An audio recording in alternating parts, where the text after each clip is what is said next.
अर्जुन भन्छन्, हे कृष्ण, हजुर भगवान हुनुहुन्छ, परमधाम हुनुहुन्छ, पवित्रतम हुनुहुन्छ र परम सत्य हुनुहुन्छ। हजुर शाश्वत दिव्य आदि पुरुष, अजन्म र महानतम हुनुहुन्छ। नारद, असित, देवल तथा व्यास जस्ता महामुनिहरूले पनि हजुरका विषयमा यही सत्यको पुष्टि गरेका छन् र अहिले स्वयं हजुरले पनि मसँग यसै कुराको घोषणा गर्दै हुनुहुन्छ।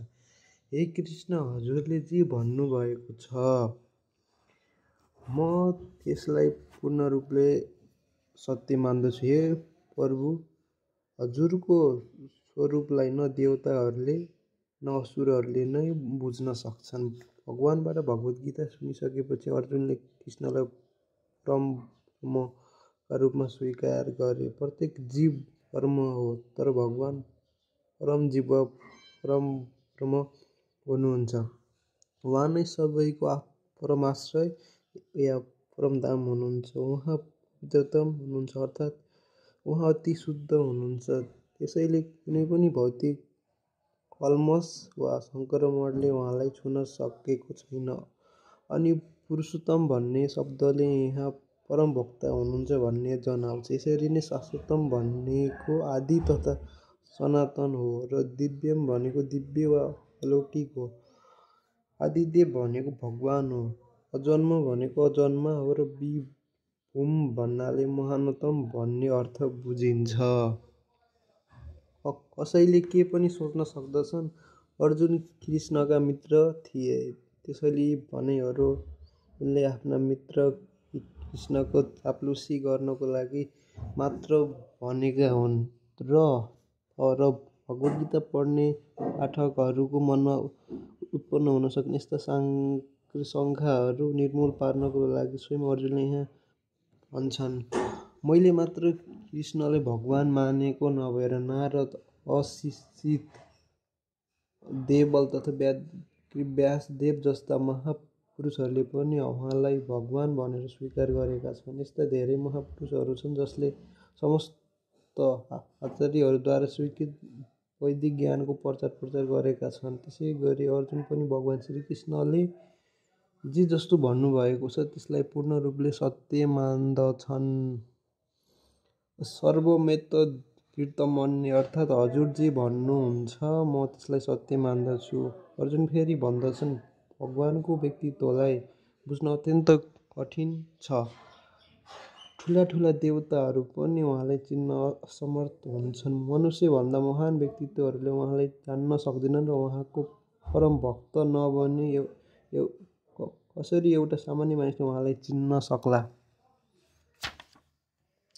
त्यसकारण प्रथम भगवत गीताको उपदेशलाई भक्ति भावपूर्वक ग्रहण गर्नु पर्दछ। कसैले पनि आफूलाई भगवान श्रीकृष्ण समान सम्झिनु हुँदैन र भगवान श्रीकृष्णलाई सामान्य पुरुष वा कुनै एउटा ठुलो मानिस सरह पनि ठान्नु हुँदैन। भगवान श्रीकृष्ण साक्षात् पुरुषोत्तम हुनुहुन्छ तथार्थ भगवत गीताको भनाइअनुसार र भगवत गीताको मर्म बुझेका अर्जुनको भनाइअनुसार पनि श्रीकृष्ण साक्षात् भगवान हुनुहुन्छ भन्ने सिद्धान्तलाई हामीले स्वीकार गर्नु पर्दछ। यही विनम्रताद्वारा मात्र हामी भगवत गीतालाई बुझ्न सक्दछौँ। जबसम्म विनम्र भावले भगवत गीताको पाठ गरिँदैन तबसम्म त्यसको मर्म पनि बुझ्न सकिँदैन, किनभने यो एउटा महान रहस्य हो। त्यसो भए भगवत गीता के हो त? मानिसलाई भौतिक संसारको अज्ञानताबाट उद्धार गर्ने साधन नै भगवत गीता हो। यस संसारमा प्रत्येक व्यक्ति विभिन्न प्रकारका विपत्तिहरूमा फसिरहेको हुन्छ। अर्जुनले पनि कुरुक्षेत्रको युद्धमा एक किसिमको आपत्तिको सामना गर्दै थिए। त्यस समय अर्जुन कृष्णको शरणमा परे। फलस्वरूप यो भगवत गीताको प्रवचन प्रारम्भ भयो।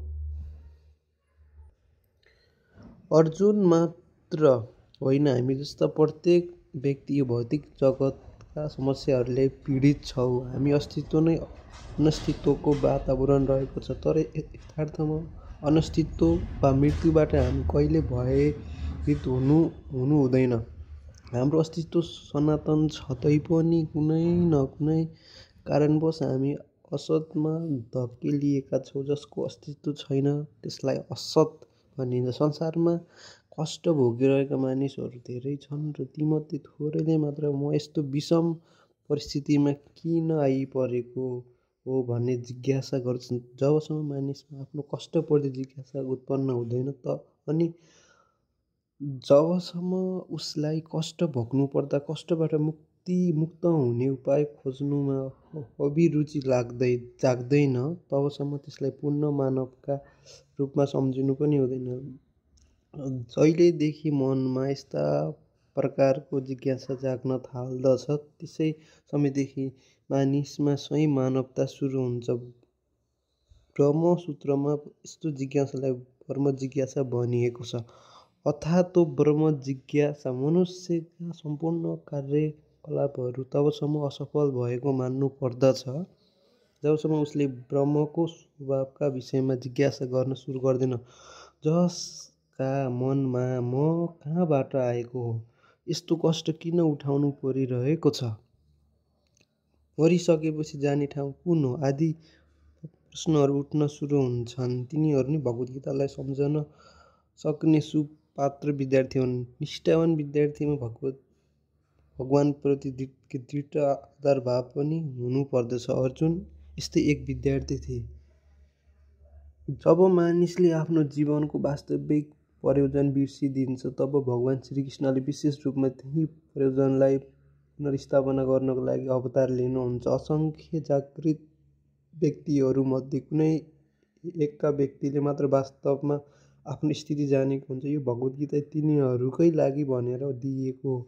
वास्तवमा हामीहरू सबै अविद्यारूपी बाघद्वारा लखेटिएका छौँ, तर भगवान जीवात्माप्रति विशेष गरी मानव जातिप्रति अत्यन्त कृपालु हुनुहुन्छ। त्यसकारण उहाँले आफ्नो परम मित्र अर्जुनलाई आफ्नो शिष्य बनाएर भगवद् गीताको प्रवचन दिनुभएको हो। भगवान श्रीकृष्णका पार्षद भएका हुनाले अर्जुन सबै प्रकारका अज्ञानबाट मुक्त थिए। तैपनि कुरुक्षेत्रको युद्ध स्थलमा अज्ञानी जस्ता बनेर उनले भगवान श्रीकृष्णसँग जीवनको कठिनाइहरूबारे धेरै प्रश्नहरू गरे। भगवानबाट जीवनका यी मूलभूत समस्याहरूको समाधान सम्बन्धी व्याख्या भएमा त्यसबाट आगामी पुस्ताका मानिसले लाभान्वित हुनेछन् र तिनका जीवनमा नयाँ रूपरेखा कोरिनेछ अनि त्यसै अनुसार अरू मानिसले पनि कर्म गर्नेछन् र आफ्नो जीवनको लक्ष्य पूर्ण गर्नेछन् भन्ने उद्देश्य अर्जुनको थियो। भगवद् गीताको विषयवस्तु 5 मौलिक सत्यमा आधारित छ। यसमा सर्वप्रथम ईश्वर विज्ञानको चर्चा छ अनि जीवहरूको वैधानिक वा मौलिक स्वरूपबारे विवेचना गरिएको छ। ईश्वर हुनुहुन्छ, ईश्वर भनेको नियन्त्रक हुनुहुन्छ अनि जीवहरू पनि छन्, तिनीहरू ईश्वरद्वारा नियन्त्रित हुन्छन्।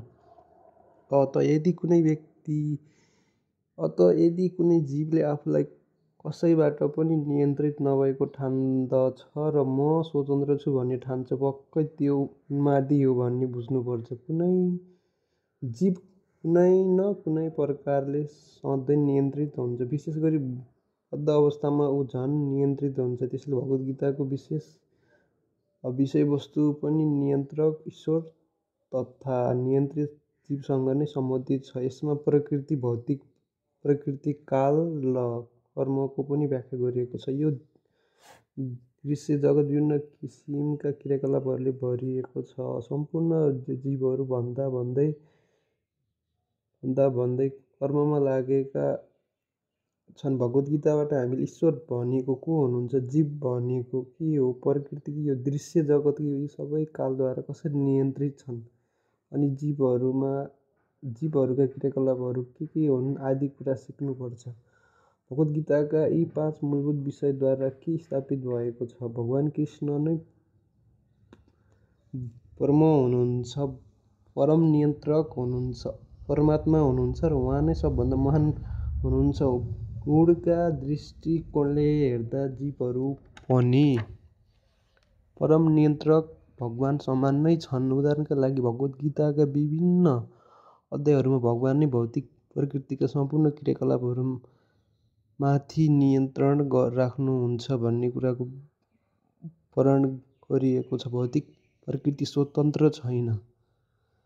प्रकृतिले परमेश्वरको अध्यक्षतामा कार्य गर्ने गर्दछिन्। भगवान श्रीकृष्ण भन्नुहुन्छ, मध्यादेशेण प्रकृति सूयते सचराचरम्, अर्थात् भौतिक प्रकृतिले मेरो अध्यक्षतामा कार्य गर्दछिन्। यो दृश्य जगतमा विचित्र विचित्रका घटनाहरू घटेको देख्दा यस जगतका पछाडि यसका परम नियन्त्रकको हात हुनुपर्छ भन्ने कुरा ज्ञात हुन्छ।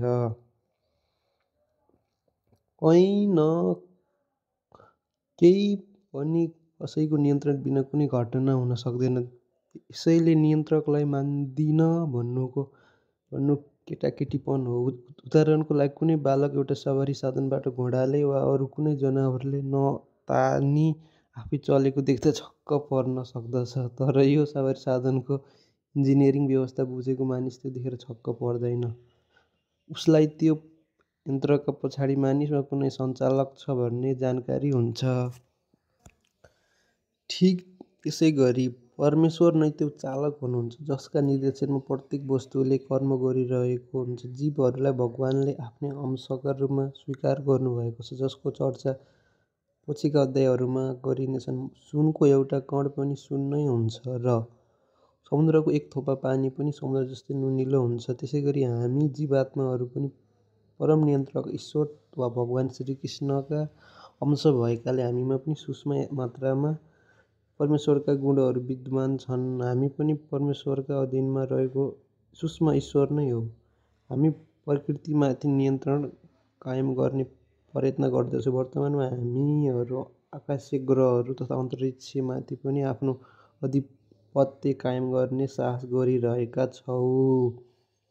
वस्तुलाई आफ्नो नियन्त्रणमा राख्ने प्रवृत्ति भगवान श्रीकृष्णमा छ, त्यसैले हामीमा पनि यस्तो प्रवृत्ति विद्यमान छ। प्रकृतिमाथि शासन गर्ने प्रवृत्ति हामीमा निहित भए तापनि हामी नै परम नियन्त्रक होइनौँ भन्ने कुरा जानिराख्नु आवश्यक छ। भगवद् गीतामा पनि यसको व्याख्या गरिएको छ।